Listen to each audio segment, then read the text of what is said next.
Hey guys, it's the Shot Clock, Ben Mankiewicz and Dave Rubin. So the imbalance in the NBA is often discussed. There's really no disputing it. Nope. Byron Scott of the Lakers said this week that in the hope that the Lakers could pick up a couple of wins on the road against Eastern teams, that the East has 3 or 4 pretty good clubs, and then everybody else is mediocre.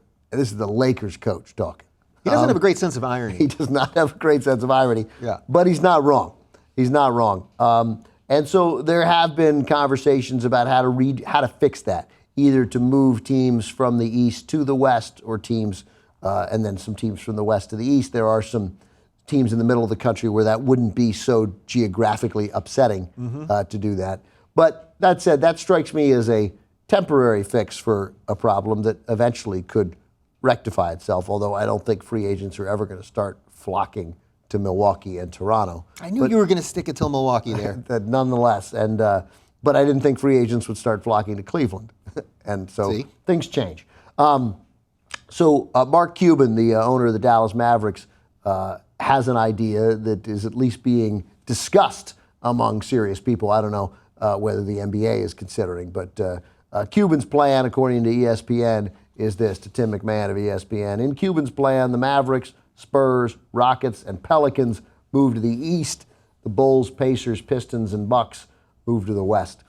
Again, that moving the 3 Texas teams to the East, it sounds great, but 2 of those Texas teams, probably the Mavericks and the Spurs, will not even vaguely look like themselves in 2 years. So what are we really accomplishing? Right. So, when we do political stuff on TYT, you know me. I want things to work the way they're supposed to work. Nothing ever does work the way it's supposed to work, but I try to believe in the systems that we've put in place as much as possible. So I'm generally against ideas like this because everything ebbs and flows. Yes, of course, players are always going to want to play in Miami. They're always going to want to play in LA. You're just going to have that. The big markets are always going to have those big guys.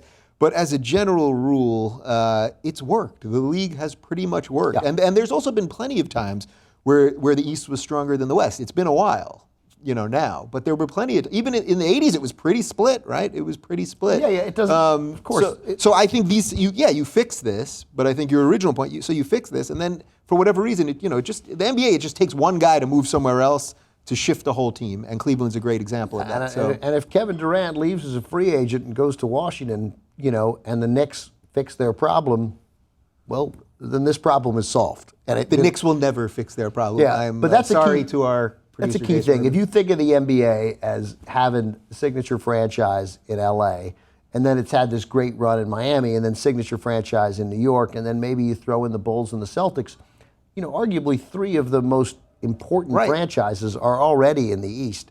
And now maybe the Clippers, obviously, LA is a destination, putting 2 teams out there helps the West. But I mean, Portland, Minnesota, when a team comes back to Seattle, this is not a problem. This is an interesting conversation now, but it's not a problem. A more realistic way to solve it, Tim McMahon continued in that piece, would be, well, first of all, let's hear from Mark Cuban. This is what Cuban has to say about this. It's not likely to be the first time we've ever realigned. It's happened many times before, so there's precedent. I think it shakes things up, makes things interesting. We've said it. We disagree with Mark Cuban on that. I just don't think it's necessary.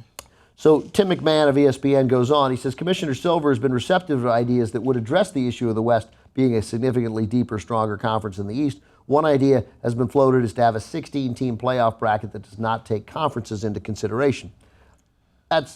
Then why have conferences? Why have divisions? Already, there's no real reason to have divisions. But that said, I don't think that's the worst idea in the world. I mean, you have the conferences basically to set the schedules, but you basically go 1 through 16 or 1 through 15, whatever. I guess it's 1 through 16. No, 1 through 15 in each conference. That would create an interesting look. I ran those numbers, Dave. You're always running numbers. I'm always running numbers. What kind of, you have an abacus at home? Or? I do. I have a really good abacus, yeah. Here's what the playoffs would have looked like last season. Spurs would have opened against the Hawks. Then we would have had a really exciting first-round series of Golden State and Memphis. But, of course, the West gave us a number of good first-round series. Yeah. Indiana would have played DC in the first round. I think DC would have won that series because Indiana in the first round was they were a mess. inept. Yep. So Washington probably would have won that. Then Miami plays Chicago. So already some of the series like Miami, Chicago, Indiana, DC, you're already just having East teams play East. You're not accomplishing a lot. The Clippers would have played Brooklyn and won easily. Houston would have played Toronto and beaten the Raptors. Portland would have played Dallas. That was an Eastern Conference playoff series that you could have had. An interesting one, sure. Yep. And Oklahoma City would have played Charlotte and advanced. If you kept going, you would have had second-round series probably of San Antonio and Memphis, assuming that Memphis beat Golden State. An interesting series, but one the Spurs, of course, win. You would have had Washington and Miami in the second round. Obviously, Miami would have advanced. The Clippers and Houston, I gave that one to Houston last year in the second round, and OKC and Portland. So you would have left with a Final Four, and this is where it gets interesting, of basically Oklahoma City against either the Rockets or the Clippers. Let's say the Rockets, a good series, and Miami and San Antonio in the semis, which would have accomplished what they're trying to do. Because obviously we know the Spurs would have won that, and then you get a final of probably the Spurs and Oklahoma City, maybe the Rockets, maybe the Clippers, but that would have been your finals. I like how you're riding the Rockets to a maybe in the finals, considering they didn't get out of the first round. That's an interesting little leap you're going. Everything else worked for me there. I was going with you. I just they think did lose in. Do you remember the shot? They lost, but they lost a bit flukishly to Portland, but they would have beaten Toronto. And I would have given them the Clippers in the second round. And I don't think the Clippers would have beaten the Rockets. I just don't. So then that puts Houston against OKC. So let's say OKC is it. Yeah. So we would have gotten San Antonio and Oklahoma City, which is theoretically the matchup everybody wanted. Yeah. But they did get that matchup, right? Yeah. Didn't they get it in the West Just not in the finals. Right. So it's a little bit in the end, it's a little bit big whoop. Yeah, well, this is just one of these things where it's like, look, this happens in every sport. You're going to have teams, of course, again, ebb and flow. So you're going to have teams in the other conference that are going to be way better than the wild card team in baseball on one side. So you're just going to have this stuff. It's just sort of how it works. And I don't think the point of everything is to be fair. That's the most important thing. That's right. Like that's part of what makes sports cool. It's not just what happens on the court or the field. It's all the other pieces, that make it an interesting thing. Last thing I'll say to that, because your point is so good, is that fairness is broad. Like every year is not fair, but the system is fair. And the system is occasionally going to create some unfair years. But you're totally right. For years we've heard about pitchers, they need to go from the American League to the National League where they can dominate. It doesn't really happen. When I was growing up, the NFC was 10 times better than the AFC. It swings, of course it swings. And it swings when great quarterbacks play for AFC teams. It'll swing in the NBA as great players play in the East.